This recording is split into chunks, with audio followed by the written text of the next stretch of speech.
Esau took his wives and sons and daughters and all the members of his household, as well as his livestock, and all his other animals, and all the goods he had acquired in Canaan. He moved to a land some distance from his brother Jacob. Their possessions were too great for them to remain together. The land where they were staying could not support them both because of their livestock. So Esau settled in the hill country of Seir. Jacob lived in the land where his father had stayed, the land of Canaan. This is the account of Jacob. Joseph, a young man of 17, was tending the flocks with his brothers, the sons of Bilhah and the sons of Zilpah, his father's wives. He brought their father a bad report about them. Now Israel loved Joseph more than any of his other sons because he had been born to him in his old age, and he made a richly ornamented robe for him. When his brothers saw that their father loved him more than any of them, they hated him and could not speak a kind word to him. Joseph had a dream, and when he told it to his brothers, they hated him all the more. He said to them, "Listen to this dream I had. We were binding sheaves of grain out in the field when suddenly my sheaf rose and stood upright, while your sheaves gathered around mine and bowed down to it." His brothers said to him, "Do you intend to reign over us? Will you actually rule us?" And they hated him all the more because of his dream and what he had said. Then he had another dream, and he told it to his brothers. "Listen, I had another dream, and this time the sun and the moon and 11 stars were bowing down to me." When he told his father as well as his brothers, his father rebuked him and said, "What is this dream you had? Will your mother and I and your brothers actually come and bow down to the ground before you?" His brothers were jealous of him, but his father kept the matter in mind. Now his brothers had gone to graze their father's flocks near Shechem, and Israel said to Joseph, "As you know, your brothers are grazing the flocks near Shechem. Come, I'm going to send you to them." "Very well," he replied. So he said to him, "Go and see if all is well with your brothers and with the flocks, and bring word back to me." Then he sent him off from the valley of Hebron. When Joseph arrived at Shechem, a man found him wandering around in the field and asked him, "What are you looking for?" He replied, "I'm looking for my brothers. Can you tell me where they are grazing their flocks?" "They have moved on from here," the man answered. "I heard them say, 'Let's go to Dothan.'" So Joseph went after his brothers and found them near Dothan. But they saw him in the distance, and before he reached them, they plotted to kill him. "Here comes that dreamer," they said to each other. "Come now, let's kill him and throw him into one of the cisterns and say that a ferocious animal devoured him. Then we'll see what comes of his dreams." When Reuben heard this, he tried to rescue him from their hands. "Let's not take his life," he said. "Don't shed any blood. Throw him into the cistern here in the desert, but don't lay a hand on him." Reuben said this to rescue him from them and take him back to his father. So when Joseph came to his brothers, they stripped him of his robe, the richly ornamental robe he was wearing, and they took him and threw him into the cistern. Now the cistern was empty. There was no water in it. As they sat down to eat their meal, they looked up and saw a caravan of Ishmaelites coming from Gilead. Their camels were loaded with spices, balm, and myrrh, and they were on their way to take them down to Egypt. Judah said to his brothers, "What will we gain if we kill our brother and cover up his blood? Come, let's sell him to the Ishmaelites and not lay our hands on him. After all, he is our brother, our own flesh and blood." His brothers agreed. So when the Midianite merchants came by, his brothers pulled Joseph up out of the cistern and sold him for 20 shekels of silver to the Ishmaelites who took him to Egypt. When Reuben returned to the cistern and saw that Joseph was not there, he tore his clothes. He went back to his brothers and said, "The boy isn't there. Where can I turn now?" Then they got Joseph's robe, slaughtered a goat, and dipped the robe in the blood. They took the ornamental robe back to their father and said, "We found this. Examine it to see whether it is your son's robe." He recognized it and said, "It is my son's robe. Some ferocious animal has devoured him. Joseph has surely been torn to pieces." Then Jacob tore his clothes, put on sackcloth, and mourned for his son many days.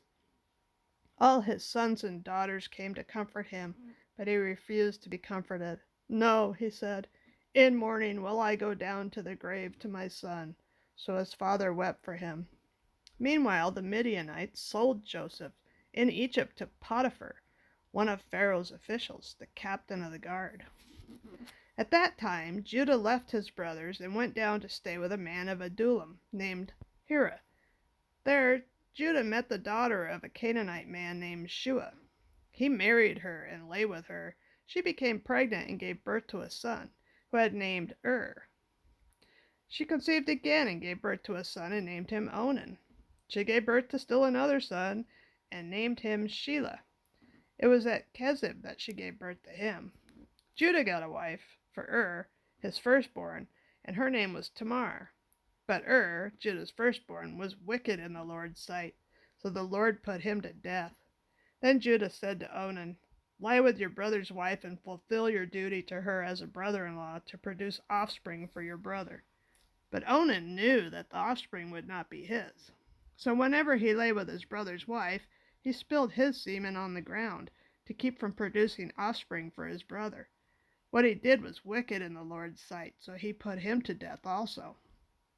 Judah then said to his daughter-in-law Tamar, "Live as a widow in your father's house until my son Shelah grows up," for he thought, "He may die too, just like his brothers." So Tamar went to live in her father's house.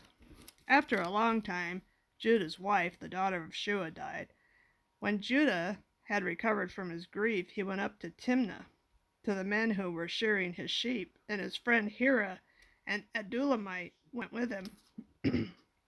When Tamar was told, "Your father-in-law is on his way to Timnah to shear his sheep," she took off her widow's clothes and covered herself with a veil to disguise herself, and then sat down at the entrance to Enam, which is on the road to Timnah.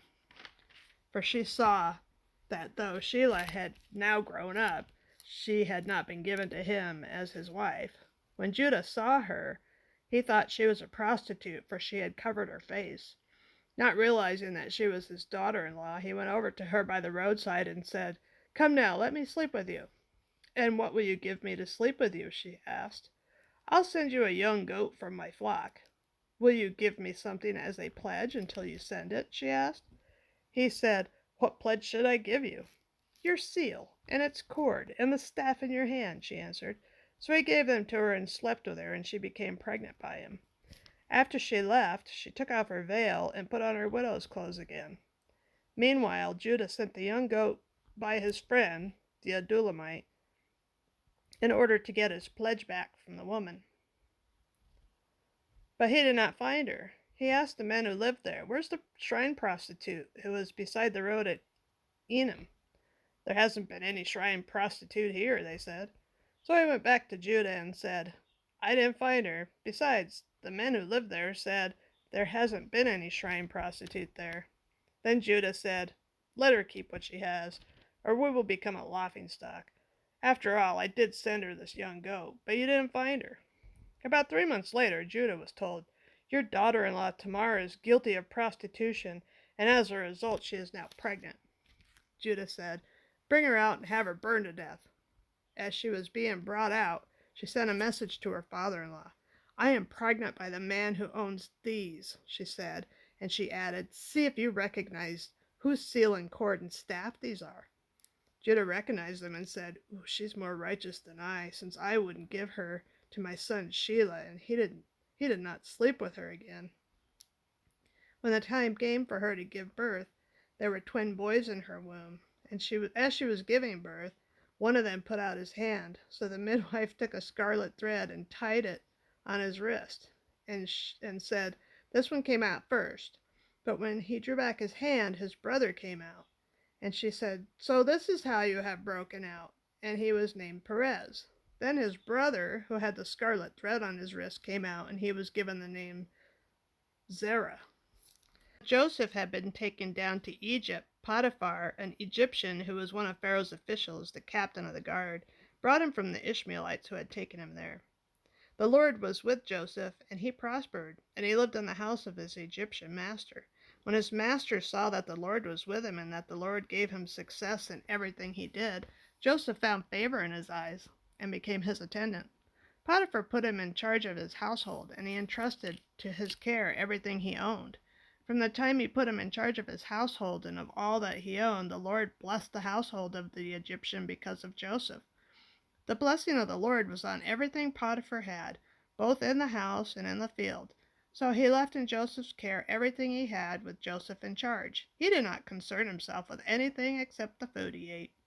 Now Joseph was well built and handsome, and after a while his master's wife took notice of Joseph and said, "Come to bed with me." But he refused. "With me in charge," he told her, "my master does not concern himself with anything in the house. Everything he owns he has entrusted to my care. No one is greater in this house than I am. My master has withheld nothing from me except you, because you are his wife. How then could I do such a wicked thing and sin against God?" And though she spoke to Joseph day after day, he refused to go to bed with her, or even be with her. One day he went into the house to attend to his duties, and none of the household servants was inside. She caught him by his cloak and said, "Come to bed with me." But he left his cloak in her hand and ran out of the house. When she saw that he had left his cloak in her hand and had run out of the house, she called her household servants and said, "Look, this Hebrew has been brought to us to make sport of us. He came in here to sleep with me, but I screamed. When he heard me scream for help, he left his cloak beside me and ran out of the house." She kept his cloak beside her until his master came home. Then she told him this story. "That Hebrew slave you brought us came to me to make sport of me, but as soon as I screamed for help, he left his cloak beside me and ran out of the house." When his master heard the story, his wife told him, saying, "This is how your slave treated me." He burned with anger. Joseph's master took him and put him in prison, the place where the king's prisoners were confined. But while Joseph was there in the prison, the Lord was with him. He showed him kindness and granted him favor in the eyes of the prison guard. So the warden put Joseph in charge of all those held in prison, and he was made responsible for all that was done there. The warden paid no attention to anything under Joseph's care, because the Lord was with Joseph and gave him success in whatever he did.